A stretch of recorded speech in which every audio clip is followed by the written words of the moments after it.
आज हम पढ़ेंगे हिंदी रोज़नामा हिंदुस्तान का इदारिया। शार्ली के पक्ष में। शार्ली के पक्ष में।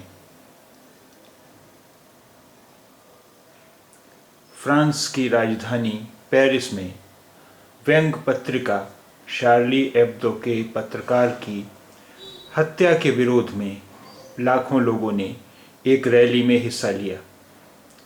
अलग अलग सूत्र इस मौन रैली में भाग लेने वालों की तादाद 10 से 20 लाख तक बता रहे हैं।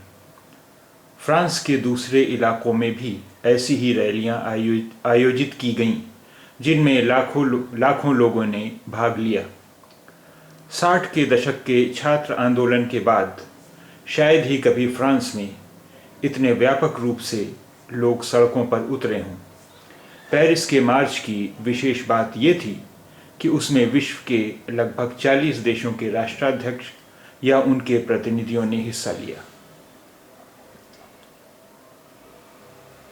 इनमें ज़्यादातर पश्चिमी देशों के राष्ट्राध्यक्ष ही थे, लेकिन नाइजीरिया और फ़लस्तीन जैसे देशों के प्रमुख भी शामिल हुए। शार्ली एब्दो पर हमले की इतनी बड़ी प्रतिक्रिया से यह तो साफ होता ही है कि इस हमले ने दुनिया के प्रगतिशील और उदार तबकों को बुरी तरह हिला दिया है। अभिव्यक्ति की आज़ादी और शांतिपूर्ण सह अस्तित्व जैसे जिन आधुनिक मूल्यों को आधुनिक सभ्यता की बुनियाद माना जाता है, उन्हीं मूल्यों पर यह हमला था।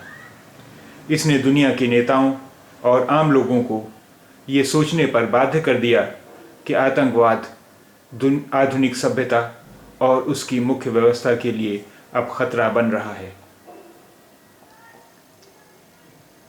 इन लोगों में बहुत बड़ी तादाद ऐसी थी जो शार्ली में छपे कार्टूनों और उनके तेवरों से सहमत नहीं थी।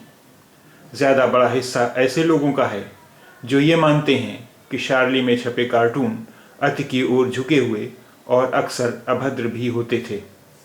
फ्रांस सरकार कई बार शार्ली को इसके बारे में टोक चुकी थी। अमेरिकी सरकार ने भी एक बार शार्ली को चेताया था कि उसके कार्टून धार्मिक नफरत फैलाने की हद तक पहुंच जाते हैं, लेकिन शार्ली पर हमले के खिलाफ वे लोग भी सड़कों पर आ गए थे जो उससे सहमत नहीं थे या उसे पसंद नहीं करते थे। इसमें बड़ी तादाद में मुस्लिम भी थे। वे इस बात के खिलाफ थे कि शार्ली की आवाज़ को कुचलने के लिए हमलावरों ने कत्लेआम का रास्ता अपनाया। दुनिया के तमाम मुस्लिम देशों में भी लोग इस हत्याकांड से सदमे में आ गए थे। वे भी इस बात के विरोध में हैं कि असहमति या नाराज़गी जताने के लिए हिंसा का रास्ता अपनाया जाए। एक मायने में शार्ली पर हमला मानवता के मूल्यों पर हमला है, इसलिए इसके विरोध में इतने बड़े पैमाने पर लोग इकट्ठा हुए थे और सारी दुनिया में विरोध के स्वर उठ रहे हैं। इतने सारे प्रमुख राष्ट्रों की मौजूदगी ये बताती है कि इस घटना को वे कितनी गंभीरता से लेते हैं। उम्मीद है कि इसके बाद आतंकवाद के खिलाफ जंग ज़्यादा गंभीरता के साथ और ज़्यादा सुविचारित ढंग से लड़ी जाएगी।